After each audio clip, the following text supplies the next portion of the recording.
मालयं करुणालयं नमामि भगवत्पादं शङ्करं लोकशङ्करं शङ्करं शङ्कराचार्यं केशवं बादरायणं सुरभाष्यकृतो वन्दे भगवन्तो पुनः पुनः ईश्वरो गुरुरात्मेति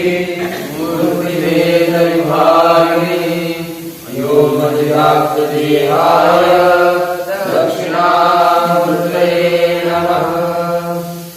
यद्विद्याविलासेन पूर्णभौतिकसृष्टयः तं मौलिं परमात्मानं सच्चिदानन्दविग्रहम्।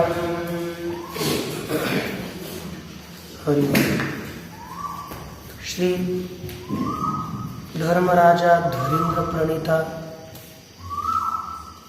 यह जो वेदांत परिभाषा है, इस वेदांत परिभाषा में छठा परिच्छेद अर्थात अनुपलब्धि परिच्छेद का विचार प्रचलित है। इस परिच्छेद में अंतिम में प्रमाणों का जो प्रामाण्य है, उस प्रामाण्य का विचार यहाँ पर करेंगे।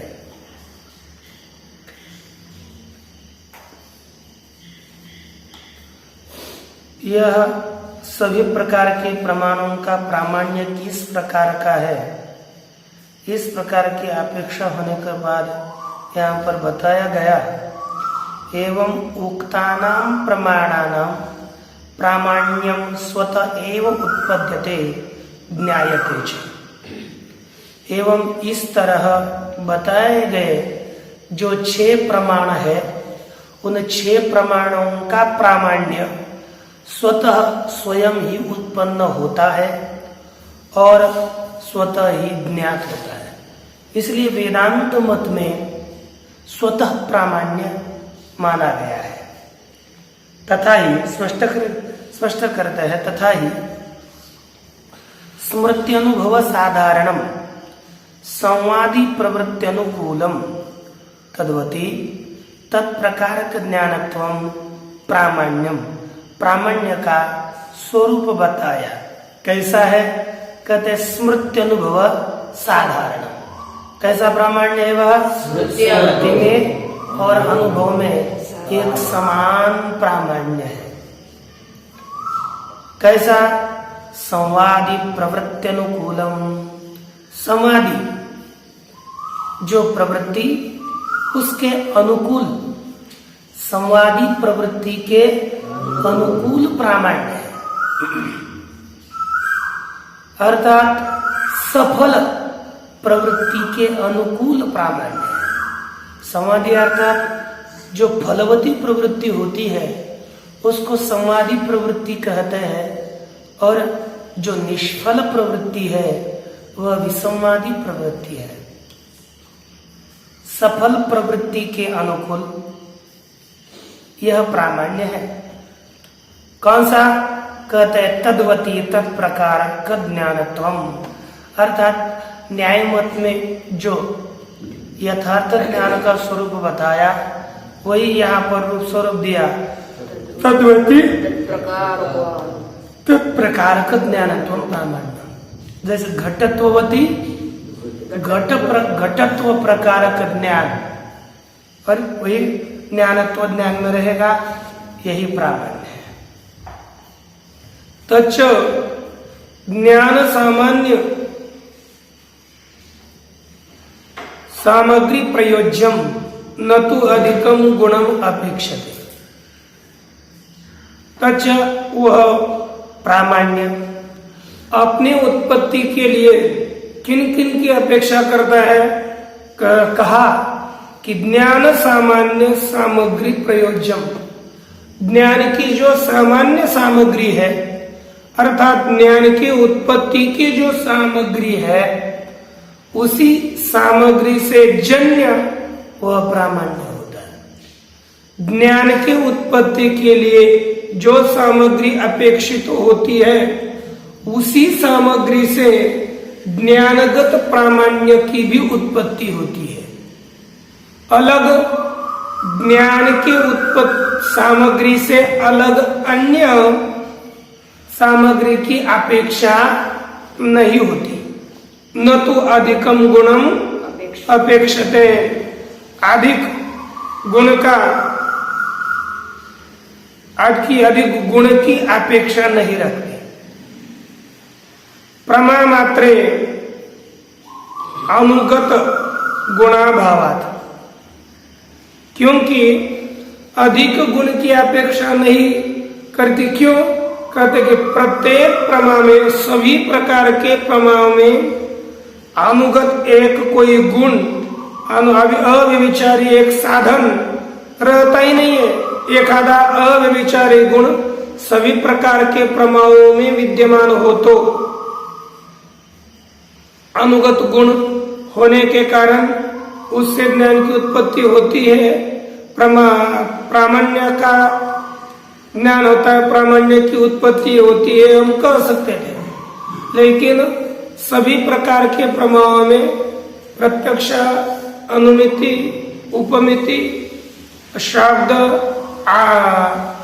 पुनः अर्थापत्ति और अनुपलब्धि, इन सभी प्रकार के प्रमाओं में अनुगत एक गुण धर्म नहीं है। एक गुण होता उसको कारण कहते, यही का प्रमा मात्रे अनुगत गुणा भावा नापि प्रत्यक्ष प्रमायाम भूयो अवयवेन्द्रिय सन्निकर्ष। कहते हैं कि जो प्रत्यक्ष प्रमा है, अयम घट इत्यादि जो यथा प्रत्यक्ष प्रमा होती है, उसमें वारंवार इंद्रियों का सन्निकर्ष यही प्रामाण्य का जनक है। क्योंकि यथार्थ ज्ञान तभी होगा। तो कहते ऐसी भी बात नहीं है। प्रत्यक्ष प्रमा में रूप का प्रत्यक्ष भी प्रत्यक्ष ही है और आत्म प्रत्यक्ष भी प्रत्यक्ष है। रूपादि प्रत्यक्ष में और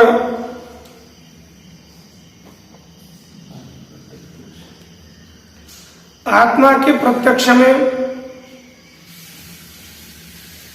तद्भावा, जब किसी के नेत्रेंद्रिय में कांच, कामल इत्यादि दोष हो जाने पर सीधा कहते हैं कि पीला शंख है, काविड़ हो जाए, हो गई, उसी काल में भी कहते हैं ये पीला शंख है। यहाँ पर वारंवार इंद्रियों का संयोग हो जाने पर भी शंख में जो पीतिमा का भास होता है, पीतिमा की प्रतीति होती है, वह वारंवार इंद्रियों के संयोग के पश्चात भी होती है। इसीलिए वारंवार इंद्रियों का संयोग यही प्रत्यक्षगत प्रामाण्य का ग्राहक है। ये हम ये नहीं कह सकते। इसलिए अतएव न सल्लिंग परामर्शादिकम अपि अनुमित्यादि प्रमायाम गुणः। इसलिए कहा और कहते फिर पुनः पुनः वारंवार इंद्रियों का संयोग गुण नहीं है तो सतलिंग अर्थात सद हेतु जन्य जो परामर्श होता है वह परामर्श अधिक ही अनुमिति प्रमा में गुण मानो, अर्थात परामर्श जन्य अनुमिति होती है। तो अनुमिति प्रमा में परामर्श को एक सलिंगक परामर्श इसी को ही गुण रूप से मानेंगे तो कहते ये भी नहीं मान सकते।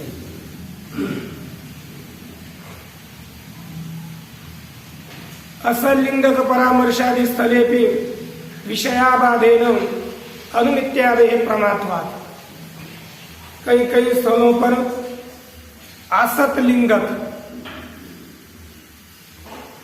जो हेतु सत नहीं है, दुष्ट हेतु है, ऐसे स्थानों पर भी असल लिंगक अनुमिति होती है और वहां पर भी अनुमिति को यथार्थ प्रमा माना जाता है। समझो,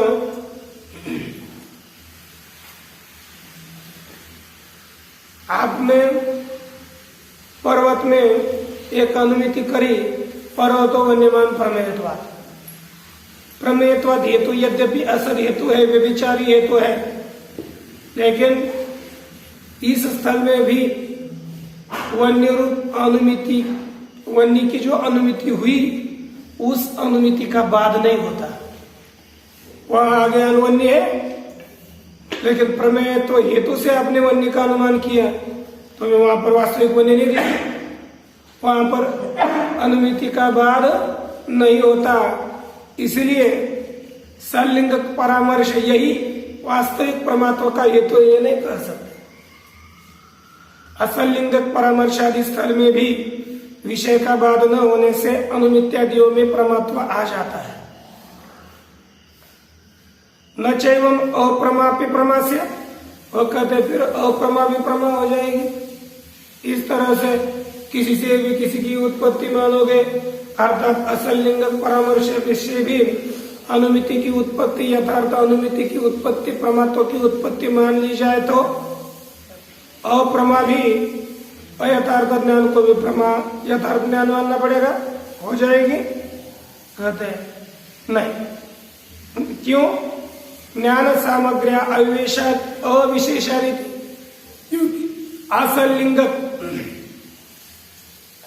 असलिंगक जो परामर्श है उसके प्रमात्व की भी उत्पत्ति होती है, तो असलिंगक परामर्श से उत्पन्न होने वाली जो अप्रमा है, अयथार्थ ज्ञान है, उसे भी प्रमा माना जाए। क्यों माना जाए? कहते दोनों का तो कारण एक ही है ना। असलिंग परामर्श जन्य तो जैसे कभी कभी यथार्थ अनुमिति में है, उसी तरह अयथार्थ अनुमिति में भी है। दोनों का कारण एक है, एक को यथार्थ मानो, एक को यथार्थ न मानो। इसमें क्या कारण? इसलिए अयथार्थ अनुमिति को भी यथार्थ ही मान लो। या कहा कि सामग्री, जो ज्ञान सामान्य सामग्री है वो अविशेष अर्थात समान होने से इतिवाच्यम, तो सिद्धांति कहते हैं दोष भाव से हेतुत्वांगीकारा। हमने केवल सामग्री ही नहीं मानी, उसमें दूसरा एक हेतु माना है दोषाभाव। उस अनुमिति में दोष का भी अभाव होना चाहिए, उस ज्ञान में दोष का अभाव। जैसे ज्ञानोत्पत्ति की सामग्री चाहिए, उसी तरह दोष भी नहीं चाहिए। आपके पास समझो घड़ा बनाने के लिए कुंभकार है, सब कुछ है, घड़ा बना सकता है, लेकिन कोई प्रतिबंधक रूपी दोष आ गया तो घड़ा उत्पन्न हो सकता है? नहीं हो सकता।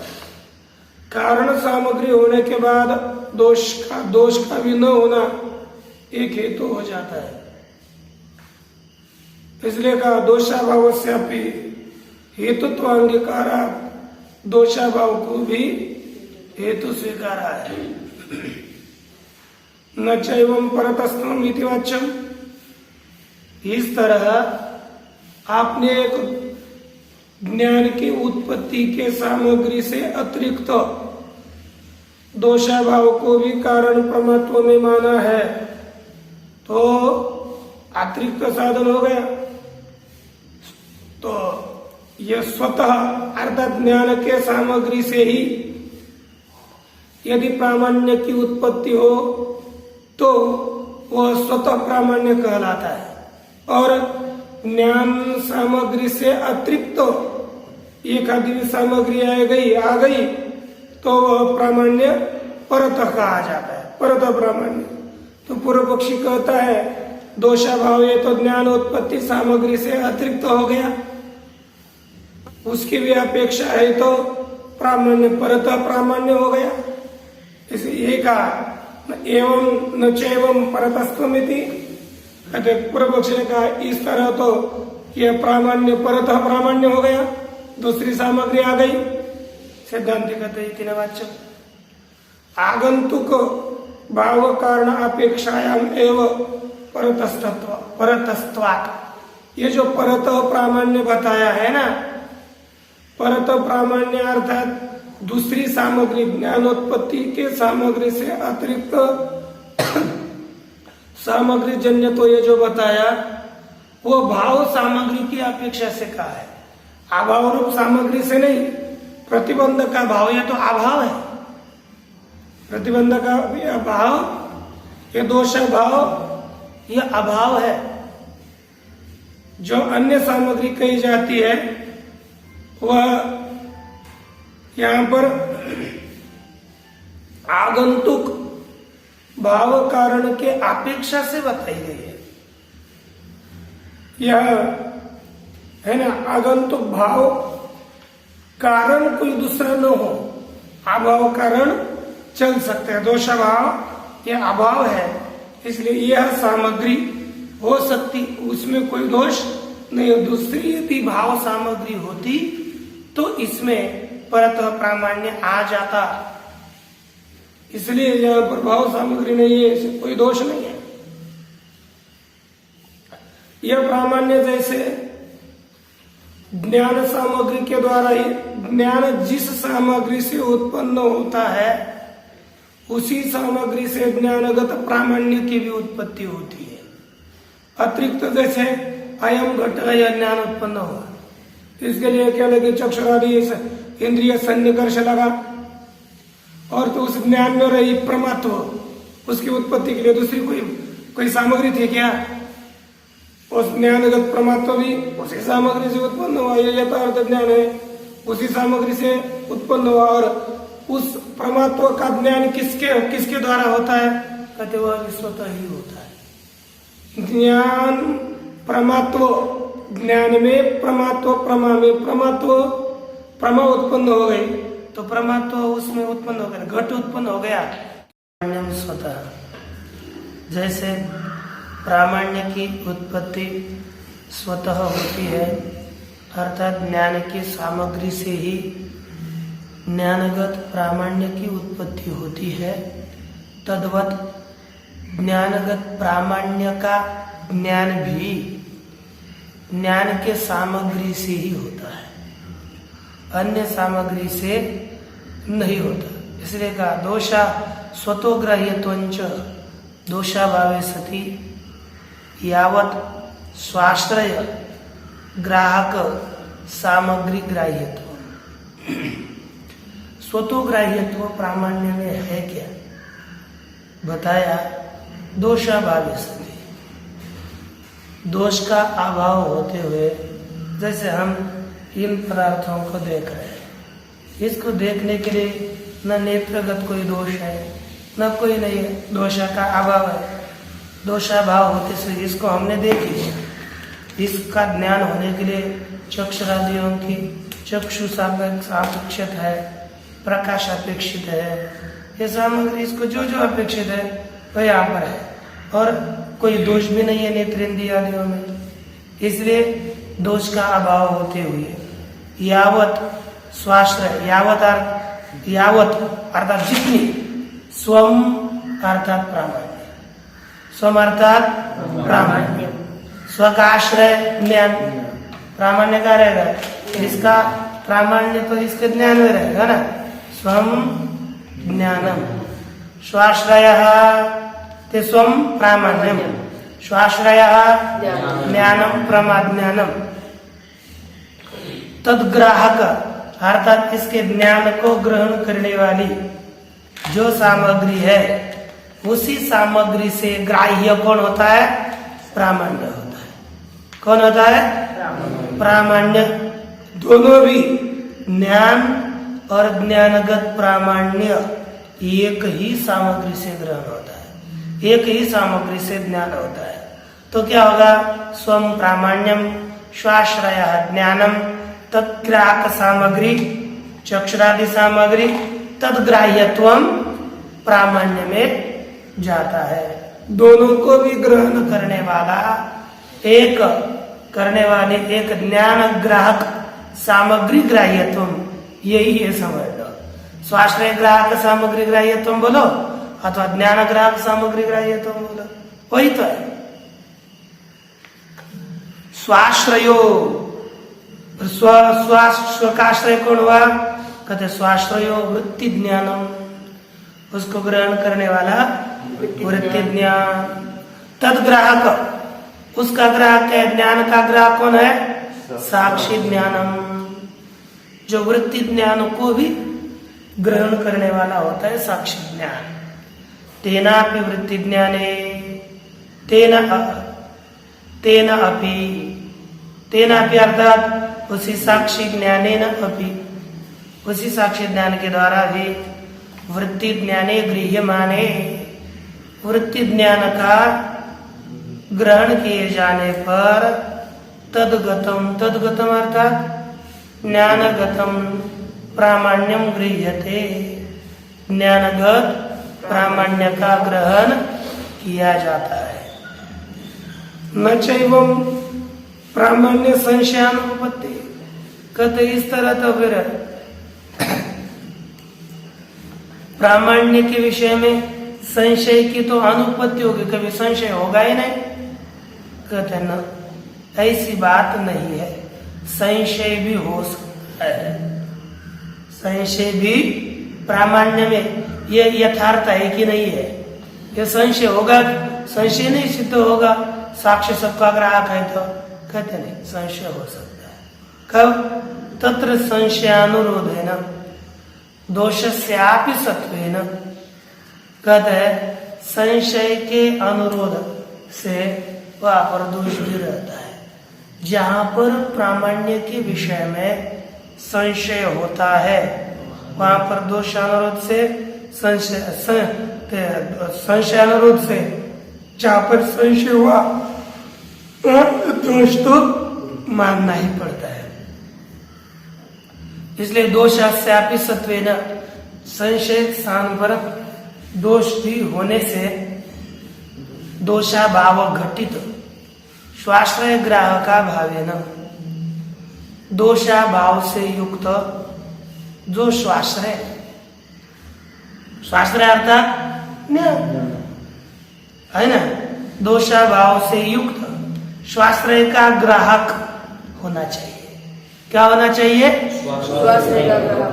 दोषाभाव युक्त स्वाश्रय का ग्राहक सामग्री, अर्थात जहां पर दोष नहीं है ऐसे ज्ञान को ग्रहण करने वाली सामग्री होनी चाहिए, है ना। लेकिन उसका भी अभाव है, उसका भी अभाव अर्थात दोष भाव से युक्त स्वाश्रय की ग्राहक जो सामग्री, उसका अभाव है तो वहां पर संशय हो सकेगा। कहते तत्र प्रामाण्य सैव अग्रहात्, जहां पर दोषाभाव से युक्त सामग्री होती है, दोषाभाव से युक्त ज्ञान ग्राहक सामग्री होती है, वह ही प्रामाण्य का ग्रह होता है। और जहां पर दोषाभाव से युक्त सामग्री का भी अभाव है, अर्थात विशिष्ट सामग्री होनी चाहिए, दोषाभाव विशिष्ट सामग्री होनी चाहिए, उनमें से कोई भी एक न हो तो प्रामाण्य का ग्रह नहीं होता। यद्वा अर्थात अथवा यावत् स्वाश्रय ग्राहक ग्राह्यत्व योग्यत्व स्वतःस्व, दूसरी एक व्याख्या करी गई स्वतः प्रामाण्य की कि यावत् स्वाश्रय ग्राहक, अर्थात जितनी सामग्री प्रामाण्य के आश्रय की ग्राहक है, अर्थात ज्ञान की ग्राहक है, यावत सामग्री के पास जोड़ना है। स्वम प्रामाण्यम आश्रयम ज्ञानम तस्य ग्राहक सामग्री साक्षी इत्यादि, उस ग्राहक के ग्राह्यत्व की योग्यता होनी चाहिए। क्या होनी चाहिए? ग्राह्यत्व, उसमें ग्राह्यत्व की योग्यता होनी चाहिए, यही स्वतःस्थ है। संशय स्थले जहां पर हमको संशय हुआ उस स्थल में प्रामाण्यस्य उक्त योग्यता सत्वेपि यावत् स्वाश्रय ग्राहक ग्राह्यत्व रूपी योग्यता ग्राह्यत्व योग्यता होने पर भी दोषवशेन अग्रहात्, वहां पर योग्यत्व का दोष के कारण ग्रह न होने से न संशयानुपपत्ति, वहां पर संशय की असिद्धि नहीं होगी, संशय बन पाएगा। क्योंकि वहां पर योग्यता है लेकिन उसका ग्रह नहीं हुआ ना, उसका ज्ञान भी तो होना चाहिए। वही वहां पर वास्तविक यथार्थ प्रामाण्य ज्ञान होगा। संशय की सिद्धि कब होगी?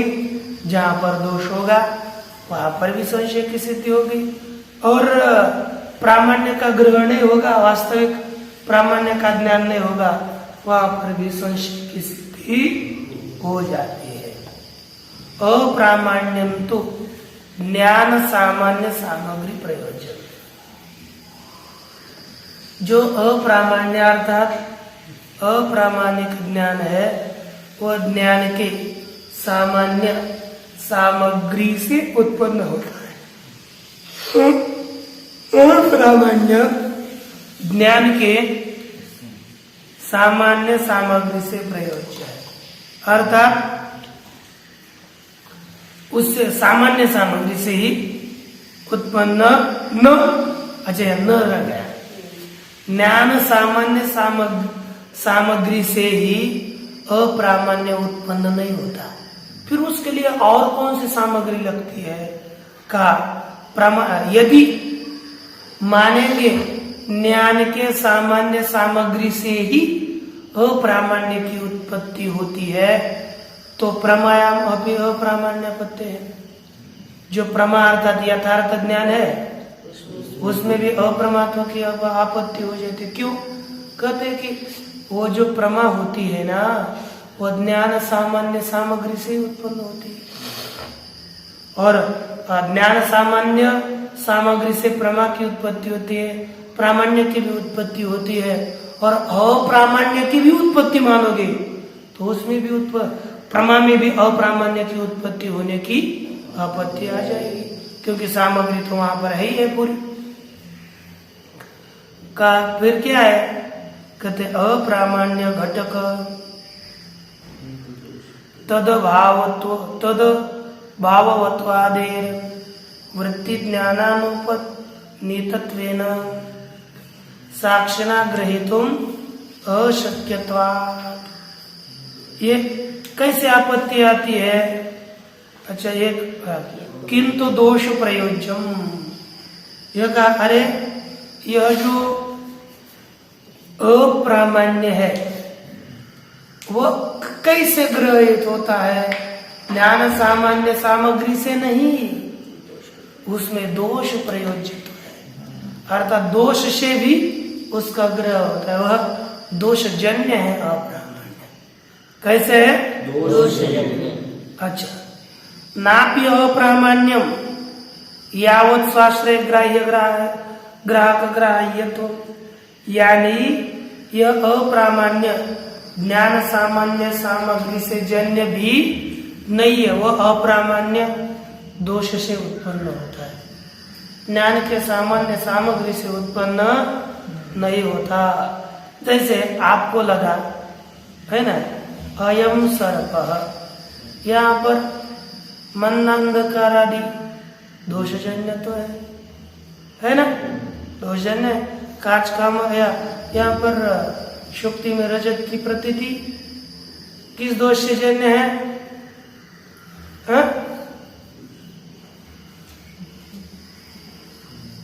कौन सा है? अरे प्रखर प्रकाशित है, चाक है वह दोष भी नहीं, पर देखते रहते हैं कुछ तो सादृश्य चाकचक्य तो बताना चाहिए। प्रखर प्रकाश है वहां पर, इसके कारण वह अप्रामाणिक ज्ञान उत्पन्न होता है, इसलिए दोष प्रयोजन्य तो उसमें है।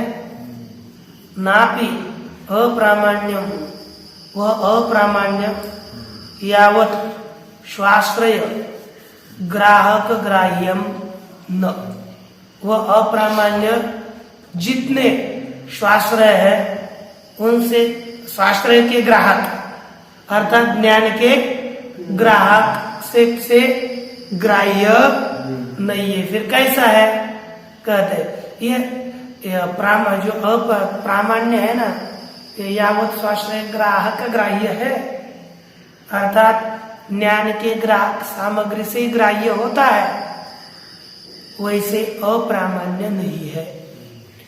क्यों कहते अप्रामाण्य घटक, अप्रामाण्य में घटकीभूत रहने वाला कौन? तदभाववत्वादेहि, तदभाववत्व इत्यादि, अर्थात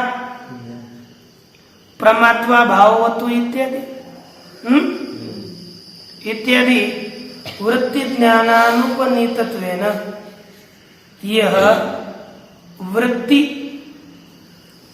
ज्ञान से अनुपनीत अर्थात युक्त न होने से, वृत्ति ज्ञान से युक्त न होने से साक्ष्य न ग्रहीतुम अशक्य, साक्ष्य के द्वारा ग्रहण नहीं किया जा सकता। यहाँ पर 3 नंबर टिप्पणी देखिए, विसंवादी प्रवृत्ति अर्थात अप्रामाणिक प्रवृत्ति होती है, निष्फल प्रवृत्ति, विसंवादी प्रवृत्ति अनुकूलम, विसंवादी प्रवृत्ति के अनुकूल तदभाववती अर्थात घटत्वा भाववती, घटत्व प्रकार का ज्ञानत्वम अप्रामाण्य, यही है ना जहाँ पर झूठा ज्ञान होता है, अयथार्थ ज्ञान होता है। तथा च अप्रामाण्यादेरयम् अर्थ, अप्रामाण्य का यह अर्थ हो जाता है साक्षिणा वृत्ति ज्ञानोपनीतमेव वस्तु गृह्यते, साक्ष्य के द्वारा वृत्ति ज्ञान से युक्त जो वस्तु है उसी का ग्रहण किया जाता है ना। न अनुपनीतम, वृत्ति ज्ञान से अयुक्त, जो युक्त नहीं है ऐसे वस्तु का ग्रहण नहीं किया जाता है। प्रातीतिक रजतादौ, जो प्रातीतिक अर्थात प्रातिभाषिक, हमको आगे मिथ्या रजत है ना कृष्ण, एकाग्रता मेरे और देखो फिर हमको बताना आता है। ये देखो क्या होता है ना, प्रातीतिक रजत टिप्पणी में देखिए, पीछे पीछे है ना 3 नंबर टिप्पणी, प्रातीतिक तीसरी बनती है, प्रातीतिक रजतादौ अर्थात प्रातिभाषिक रजत में साक्षिणा अविद्या वृत्तिया गृह्यमाने भी, साक्षी के द्वारा अविद्या वृत्ति के माध्यम से उस रजत का ग्रहण किए जाने पर भी तस्य अप्रामाण्यम नैव गृह्यते, उसका अप्रामाण्य ग्रहण नहीं किया जाता, क्योंकि वहां पर वृत्ति ज्ञान से युक्त नहीं है, वहां पर अविद्या वृत्ति के ज्ञान से युक्त है ना, बुद्धि वृत्ति के वहां पर अलग। कथम कैसे कहते अप्रामाण्य घटक, अप्रामाण्य लक्षण घटकस्य तदभाववत्वादेहि तदानीं तया वृत्त्या साक्षिणा ग्रहीतुम अशक्यत्वात्, कहते अप्रामाण्य के लक्षण में घटक जो तदभाववत्व है, तदभाववत्व अर्थात प्रामाण्य भाववत्व, किसका भावत्व? प्रामाण्य भाववत्व का, प्रामाण्य के अभाव का, वही ना प्रामाण्य भाववत्व का, तदानीं उस काल में तयैव वृत्त्या, उसी वृत्ति के द्वारा, उसी साक्ष्य के द्वारा, अविद्या वृत्ति के द्वारा, साक्ष्य के द्वारा ग्रहण किया नहीं जा सकता, अन्यथा नहीं तो रजताभिमुख वृत्तिर न स्यात्। वो यदि प्रामाण्य भी उसी काल में ग्रहण किया, यह ज्ञान अप्रामाणिक है, तो कौन सा मनुष्य उस रजत की ओर प्रवृत्त होगा, अर्थात प्रामाण्य का उसी काल में ग्रहण नहीं किया जाता, तभी तो झूठे पदार्थ की ओर प्रवृत्त होता है, और बाद में शुक्ति को देखने के बाद बोलते हैं अरे ये ज्ञान तो हमारा अप्रामाणिक था। बाद में कहता है जब उस रजत की ओर प्रवृत्त होता है तब तो अप्रामाणिक बुद्धि से प्रवृत्त नहीं होता ना, इसलिए उस समय अप्रामाण्य का ग्रहण नहीं होता, बाद में होता है। किम तरी, तो कब फिर क्या है उसका ग्राहक, कहते हैं विषमवादी प्रवृत्ति लिंगक अनुमिति एवं अनुमित्या एवं अप्रामाण्यम गृह्यते। अप्रामाण्यम अनुमित्यैव अप्रामाण्यम गृह्यते, तो गृह्यति हो गया, वहां पर भी गृह्यते कहना चाहिए। कहते हैं कि फिर अप्रामाण्य का ग्रहण कब होता है, कहा कि विषमवादी प्रवृत्ति लिंगक अनुमिति।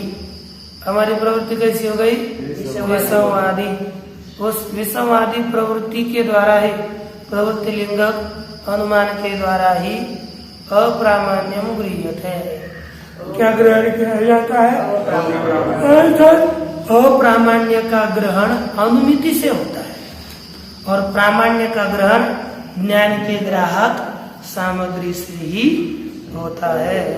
यही का अप्रामाण्य घटक तद्भावत्वादे, अर्थात प्रामाण्य भावत्वादि का वृत्ति ज्ञान के द्वारा, वृत्ति ज्ञानानुपनीतत्वेन, वृत्ति ज्ञान से अयुक्त होने के कारण साक्षी के द्वारा ग्रहण नहीं किया जा सकता। किंतु फिर किससे ग्रहण किया जाएगा, कहते विषमवादी प्रवृत्त्यादि लिंगक, विषमवादी प्रवृत्ति अर्थात निष्फल प्रवृत्ति, उसी निष्फल प्रवृत्ति रूपी जो लिंग है, उसी प्रवृत्त्यात्मक प्रवृत्ति रूपी लिंगक जो अनुमान, उसी अनुमिति का विषय वह अप्रामाण्य होता है।